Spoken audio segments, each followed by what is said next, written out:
और इस वक्त की बड़ी खबर आपको बता दें, प्रधानमंत्री मोदी की आज रुद्रपुर में चुनावी सभा। उधम सिंह नगर के 9 विधानसभा के लिए पीएम की रैली है। पीएम मोदी की रैली में 9 प्रत्याशी रहेंगे मौजूद। पीएम की रैली को देखते हुए जबरदस्त सिक्योरिटी। उत्तराखंड में आज चुनाव प्रचार का आखिरी दिन। उधम सिंह नगर के 9 विधानसभाओं के लिए प्रधानमंत्री की आज रैली है और प्रचार का आज आखिरी दिन है। 70 विधानसभा है उत्तराखंड में। 14 फरवरी को मतदान होना है और ऐसे में आज शाम 5 बजे तक चुनाव प्रचार का शोर थम जाएगा।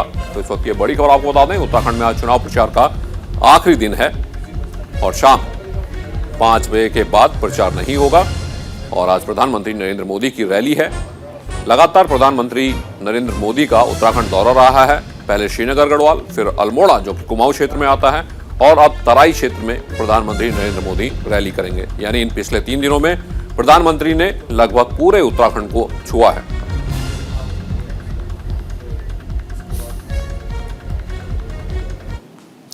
और मेरे सहयोगी रोहित विक्रम जुड़ चुके हैं देहरादून से। रोहित, 3 दिन में पूरा उत्तराखंड प्रधानमंत्री मोदी छू लेंगे। पहले श्रीनगर गढ़वाल, उसके बाद अल्मोड़ा, कुमाऊं और उसके बाद अब तराई क्षेत्र उधम सिंह नगर।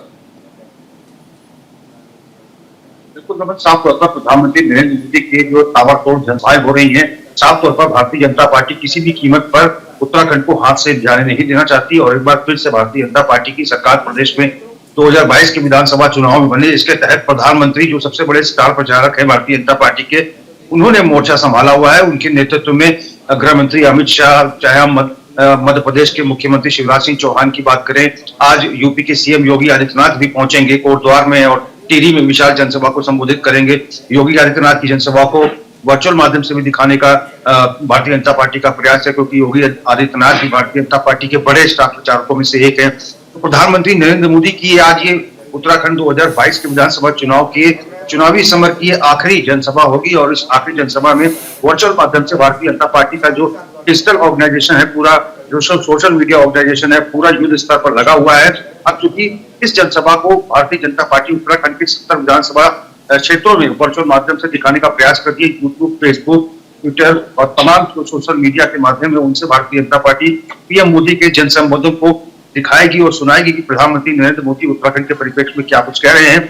और कई मायने में प्रधानमंत्री मोदी का ये जो जन संबोधन है महत्वपूर्ण इसलिए भी हो जाएगा क्योंकि ये आखिरी जनसभा प्रधानमंत्री की होगी। तो लिहाजा प्रधानमंत्री भी कुछ ऐसे अनकहे जो पहलू हैं जो शायद उनकी जनसभाओं में वो जनता तक नहीं पहुंचा पाए, आज उन सभी पहलुओं को जनता तक पहुंचाएंगे। और पूरा प्रयास प्रधानमंत्री का यही होगा कि वो दिल से उत्तराखंड की जनता को कनेक्ट कर सके और एक बार फिर से भारतीय जनता पार्टी की सरकार प्रदेश में जनता बनाए, इसकी अपील करेंगे। इस तरह से डबल इंजन की बात हमने 2017 के विधानसभा चुनाव में प्रधानमंत्री के जब जन संबोधन में देहरादून में सुनी थी। आज फिर से प्रधानमंत्री डबल इंजन की बात करेंगे और साफ तौर पर यह भी कहेंगे कि डबल इंजन की सरकार अगर होगी तभी विकास जो है तेज गति से हो सकता है, क्योंकि समन्वय और सामंजस्य बिठाने में अगर 2 सरकारें एक ही पार्टी की हों तभी सार्थक साबित हो सकता है। तो ये तमाम मसलों को लेकर प्रधानमंत्री नरेंद्र मोदी का जन संबोधन होगा। भारतीय जनता पार्टी के तमाम वरिष्ठ पदाधिकारी हैं, उनको जिम्मेदारी दी गई है कि ज्यादा से ज्यादा संख्या में लोगों को जनसभा तक पहुंचाएं। वर्चुअल माध्यम में जहां जहां जनसभा प्रधानमंत्री की हो रही है वहां पर पन्ना प्रमुखों और बूथ पालकों की ड्यूटी लगाई गई है। वो घरों से लोगों को लेकर आएंगे और जहां पर एलईडी स्क्रीन के माध्यम से प्रधानमंत्री मोदी की जनसभा को सुनाया जा रहा है वहां तक लोगों को पहुंचाने का काम करेंगे। तो पूरे युद्ध स्तर पर क्योंकि आज शाम 5 बजे के बाद 2022 के विधानसभा चुनाव का प्रचार थम जाएगा, तो पूरा प्रयास भारतीय जनता पार्टी का होगा कि इस आखिरी तरह से कह सकते हैं एक आखिरी ओवर क्रिकेट के खेल में पूरा जोर लगाते हैं खिलाड़ी, उसी तरह से आप जो तमाम राजनीतिक दल है वो पूरा जोर लगा रहे हैं कि रोहित, यहाँ पर ये एक बात ये देखनी होगी कि उत्तराखंड का इतिहास रहा है कि एक बार कांग्रेस रही है, एक बार भारतीय जनता पार्टी रही है, और अगर इतिहास के हिसाब से देखें तो बारी इस बार कांग्रेस की है। और शायद प्रधानमंत्री की लगातार जो धुआंधार रैली हैं, जो जनसभाएं हैं, उसके जरिए भारतीय जनता पार्टी क्या जो एंटी इनकम्बेंसी होती है, जो नाराजगी होती है स्थानीय विधायक के लिए लोगों की, उसे कम करना चाहती है ताकि इस बार जो मतदाता है वो सिर्फ प्रधानमंत्री के चेहरे पर ही ध्यान रखे। बिल्कुल, देखिए रमन, क्योंकि जहां जहां छोटे राज्य होते हैं वहां पर एंटी इनकम्बेंसी फैक्टर बहुत ज्यादा प्रभावी रहता है। उत्तराखंड का हाल भी यही है क्योंकि 21 सालों में एंटी इनकम्बेंसी फैक्टर के चलते बीजेपी कांग्रेस की सरकारें रही और लगभग 10 साल कांग्रेस, 10 साल भारतीय जनता पार्टी ने शासन किया है। अब भारतीय जनता पार्टी और खासतौर पर प्रधानमंत्री मोदी का पूरा प्रयास होगा कि इस मिथक को तोड़ा जाए और भारतीय जनता पार्टी ने जिस तरह से 5 सालों के भीतर जो विकास कार्य किए हैं, केंद्र सरकार के नेतृत्व में जो 1 लाख करोड़ की योजनाओं का जो काम प्रदेश में हो रहा है, इन तमाम मसलों को जनता को समझाया जाए और फिर से एक बार भारतीय जनता पार्टी की प्रदेश में सरकार बने। बिल्कुल रोहित, वापस आएंगे आपके पास तमाम खबरों के अपडेट के लिए, लेकिन इस वक्त की एक और बड़ी खबर बता दें। कांग्रेस महासचिव प्रियंका गांधी आज उत्तराखंड जाएंगी। प्रियंका हल्द्वानी, खटीमा और श्रीनगर में स्वाभिमान रैली करेंगी। खटीमा के अटल उत्कृष्ट थारू कॉलेज में करेंगी जनसभा। उत्तराखंड की दामी सरकार पर प्रियंका के निशाने पर होगी, तो प्रियंका हल्द्वानी, खटीमा और श्रीनगर में स्वाभिमान रैली करेंगी। तो आज प्रियंका गांधी उत्तर प्रदेश छोड़कर उत्तराखंड के दौरे पर हैं। उत्तराखंड की जिम्मेदारी भी वो निभाएंगी। आज आखिरी दिन है प्रचार का, 5 बजे के बाद प्रचार थम जाएगा। तो उत्तराखंड के नेताओं को एक चेहरा जो कि केंद्र से है, जो चेहरा जिस पर वोट मांगे जा सके, वो यहाँ पर प्रियंका गांधी हैं, जो कि उत्तराखंड में आज 3 जनसभाएं करने वाली हैं, हल्द्वानी, खटीमा और श्रीनगर में। मेरे सहयोगी रोहित जुड़े हुए हैं। तो रोहित, प्रियंका गांधी भी आज आ रही हैं और तीनों जगह को उनके बीच होने की कोशिश है, यानी हल्द्वानी, कुमाऊं रीजन, उसके बाद श्रीनगर और खटीमा। लेकिन कहीं ये देर तो नहीं हो गई उन्हें आते आते?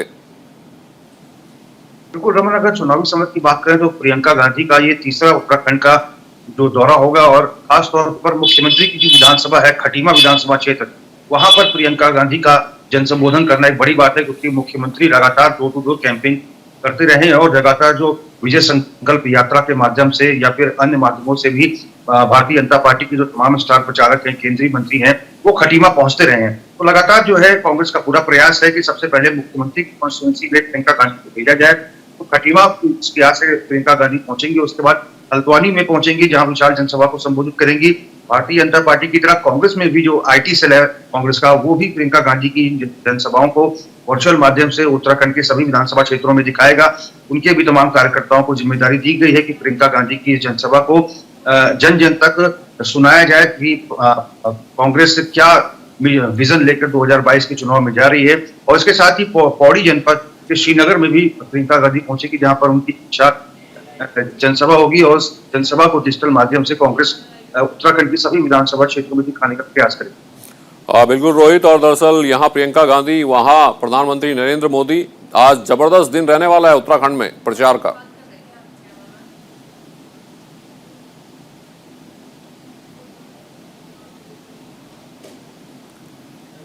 चलिए, रोहित तक शायद आवाज नहीं पहुंच पा रही। रोहित, आप सुन पा रहे हैं मुझे?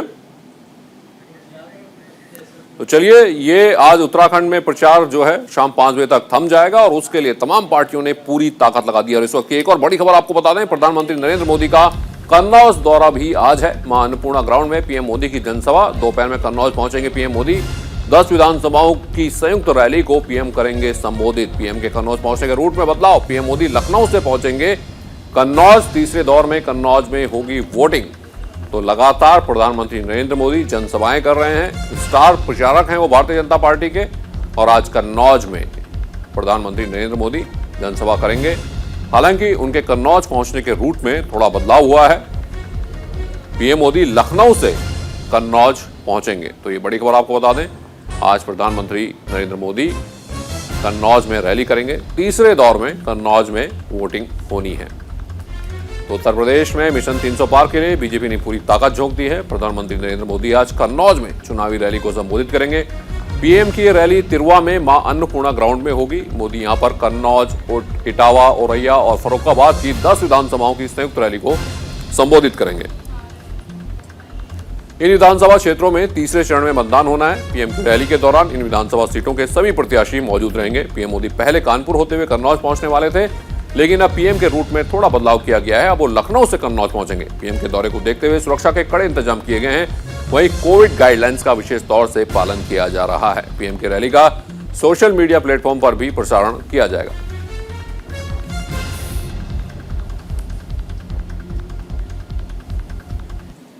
और इस वक्त की एक और बड़ी खबर आपको बता दें, सीएम योगी आदित्यनाथ आज सहारनपुर अमरोहा जाएंगे। सहारनपुर के बेहट और देवबंद में करेंगे जनसभा। बेहट के बगलामुखी मंदिर के पास होगी चुनावी रैली। सीएम 3:30 पर हसनपुर अमरोहा में करेंगे जनसभा।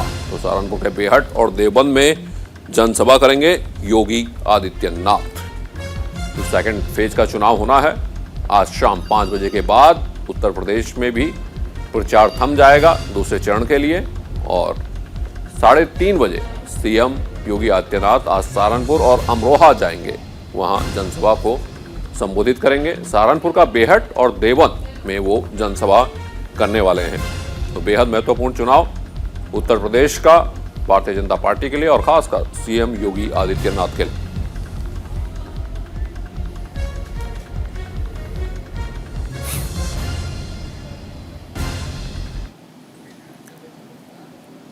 और मेरे सहयोगी शेखर आनंद जुड़ चुके हैं हमारे साथ। शेखर लखनऊ में मौजूद हैं। शेखर, कैसे चल रहा है चुनाव? लगातार चुनाव कवर कर रहे हैं आप। बिल्कुल, इसमें कोई दो राय नहीं है रमन। जो उत्तर प्रदेश का चुनाव है वो लगातार न सिर्फ प्रदेश में बल्कि देश में सुर्खियां बटोर रहा है। और एक के बाद अब तो चूंकि रैली की परमिशन भी दे दी है सीमित संख्या में लोगों के साथ, और संख्या बढ़ गई है, 1000 लोग तक आ सकते हैं। सोमवार से यहाँ स्कूल भी खुल रहे हैं। तो एक तरीके से जो कोविड का पूरा भय था वो धीरे धीरे खत्म हो चुका है और चुनाव अपनी पूरी रंगत पर आ चुका है। मेरे ख्याल से चुनाव आयोग भी जो है कुछ गाइडलाइंस और अपनी विस्तृत करेगा, जिसमें नेताओं के लिए ऑक्सीजन होगी, यानी पब्लिक होगी, और उनके साथ में वो ज्यादा इंटरैक्ट कर पाएंगे। इससे पहले भी चुनाव आयोग ने अपनी जो लोगों की संख्या है उसमें इजाफा किया था, जो डोर टू डोर कैंपेन चल रही है उसमें इजाफा किया था। लेकिन डिजिटल वर्जन भी इस बार चुनाव में खूब उसकी तूती बोल रही है। तो डिजिटल और मैनुअल दोनों तरीके से ये चुनाव प्रचार आगे बढ़ रहा है। आज भी बड़े नेताओं की रैलियां हैं, मुख्यमंत्री, उप मुख्यमंत्री, इसके साथ साथ विपक्षी दलों की तरफ से अखिलेश यादव और मायावती, इन सब लोगों ने अपनी कमर कस रखी है और लगातार पब्लिक के बीच में है। दूसरा जो फेज है उसमें चूंकि अखिलेश यादव की सीट आएगी, लिहाजा समाजवादी पार्टी भी अपनी पूरी ताकत झोंके हुए। दूसरा, भारतीय जनता पार्टी की तरफ से भी उस बेल्ट में लगातार कोशिश की जा रही है। एसपी सिंह बघेल को अखिलेश यादव के सामने उतारा है। तो मंत्री जी भी अपनी तरफ से पूरी कवायद कर रहे हैं और लगातार इस कोशिश में हैं कि टक्कर कांटे की हो।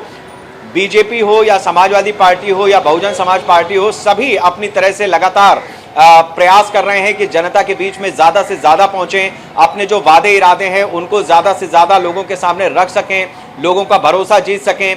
और 2022 के इस चुनाव में जब 10 मार्च को रिजल्ट आए तो उनकी बल्ले बल्ले रहे। रमन, बिल्कुल शेखर, और तमाम मैनिफेस्टो जारी कर चुके हैं तीनों ही पार्टियां, समाजवादी पार्टी, कांग्रेस और भारतीय जनता पार्टी। लेकिन जो हमने जब चुनाव कवर करना शुरू किया था तब मुद्दा था विकास का, लेकिन अब जिन्ना भी यहाँ आ गया, चर्बी गर्मी सब कुछ आ चुका है उत्तर प्रदेश के चुनाव में। लगता है कि ये तलखी और बढ़ने वाली है जैसे जैसे चुनाव आगे बढ़ेगा।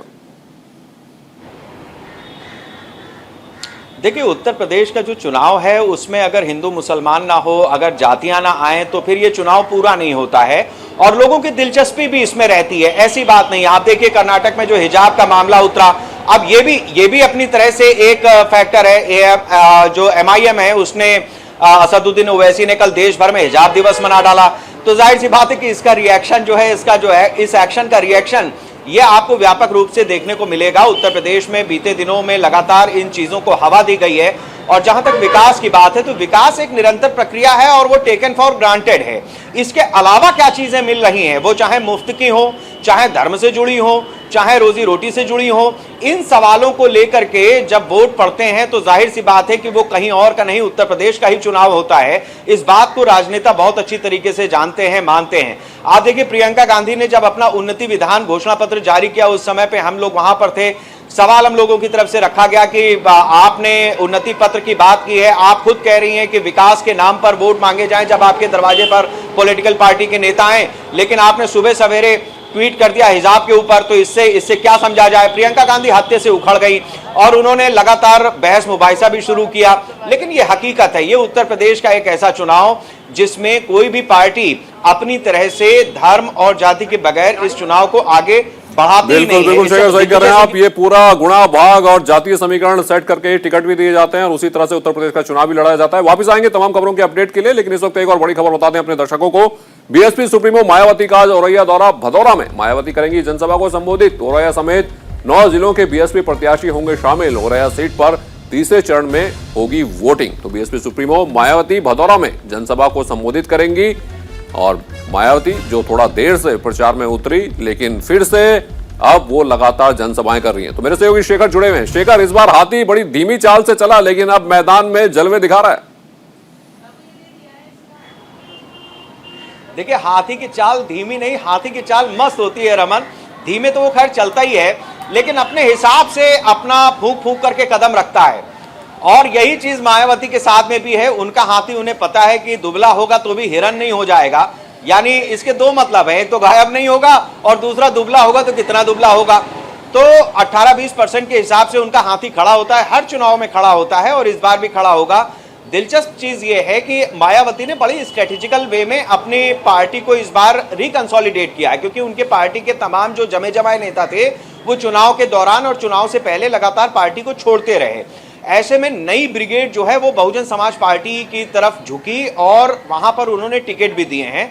एक पैटर्न है उनके टिकट बांटने का और कई तरह के आरोप लगते हैं, वो अपनी जगह पे है, लेकिन इस बार बहुत सारे ऐसे चेहरे हैं बहुजन समाज पार्टी में जो पहली बार चुनाव मैदान में हैं या अपनी तरह से चुनाव लड़ने के लिए तैयारी उन्होंने की है।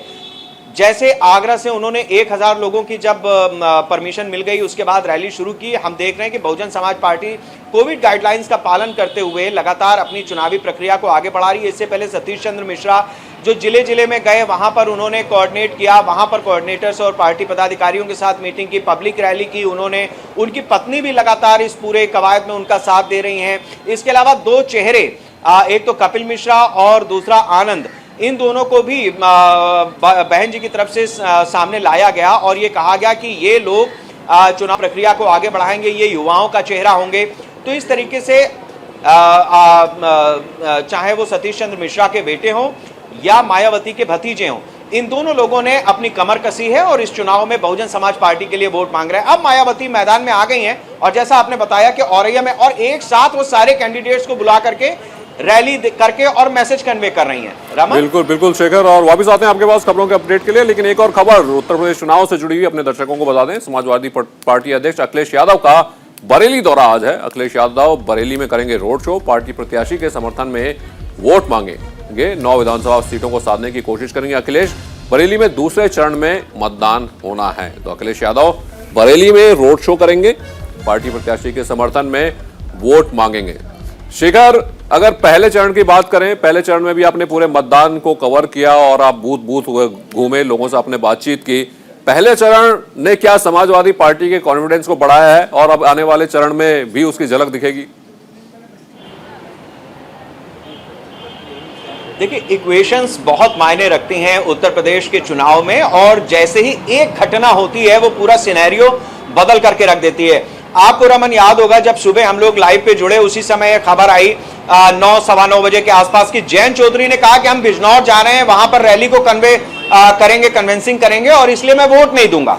तो इसका मैसेज बहुत बड़ा गया, क्योंकि पश्चिमी उत्तर प्रदेश में आरएलडी और समाजवादी पार्टी का गठबंधन है। अब अगर जयंत चौधरी कह रहे हैं कि मैं वोट नहीं दूंगा तो वो किसके लिए कह रहे हैं? क्या अपने समर्थकों के लिए कह रहे हैं? क्या समाजवादी पार्टी को वोट ना दिया जाए इसके लिए कह रहे हैं? या कि नहीं नहीं नहीं वोट हम देंगे ही और हम नहीं दे पा रहे लेकिन आप सब दीजिए, जरूर दीजिए अपने समर्थकों से। तो ये इसके परमुटेशन कॉम्बिनेशन है। अब जिसने जो समझा उस तरह से उसको वोट दिया, क्योंकि नलका है, अब चलेगा तो पानी निकलेगा। दूसरा, साइकिल से गठबंधन है, साइकिल सवार तो प्यासा है। अब नलके ने कहा कि मैं पानी नहीं निकालूंगा क्योंकि धरती के ज्यादा नीचे चला गया है, तो साइकिल वाला तो यूं ही खत्म हो जाएगा। तो ये समझिए। इसके अलावा एक बड़ी खबर जो आई पहले चरण के चुनाव में वो थी अजय मिश्रा टेनी के बेटे आशीष की जो रिहाई थी, वो जो जमानत थी उनकी, वो मंजूर हो गई। उसका इंपैक्ट बहुत पड़ा पश्चिमी उत्तर प्रदेश में और पहली और दूसरे दोनों फेज में पड़ेगा, क्योंकि किसान आंदोलन इसी बेल्ट को सबसे ज्यादा प्रभावित कर रहा था। आपके नोएडा बॉर्डर पर बैठे थे, दिल्ली गाजियाबाद बॉर्डर पर बैठे हुए थे किसान, और बहुत बड़ा एक फैक्टर पश्चिमी उत्तर प्रदेश में किसानों का रहा।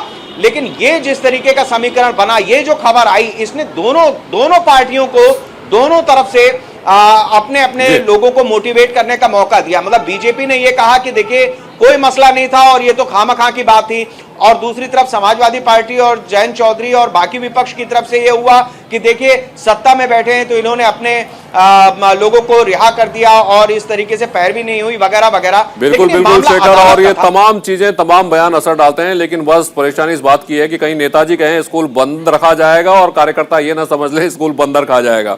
चलिए कोई बात नहीं, चुनाव है, तमाम खबरों के अपडेट के लिए आपके लिए हिसाब से जुड़ते रहेंगे, लेकिन इस जानकारी के लिए आपका बहुत बहुत धन्यवाद। और उत्तर प्रदेश में सोमवार से खुलेंगे सभी स्कूल, नर्सरी से कक्षा 8 तक के खुलेंगे सभी स्कूल। कोरोना प्रोटोकॉल के तहत स्कूल में होगी पढ़ाई। तो ये बड़ी खबर आपको बता दें, उत्तर प्रदेश में सोमवार से सभी स्कूल खुलेंगे। तो ये बड़ी खबर, इस वक्त नर्सरी से कक्षा 8 तक के खुलेंगे सभी स्कूल। तो उत्तर प्रदेश ने स्कूल खोलने की बात कही गई है।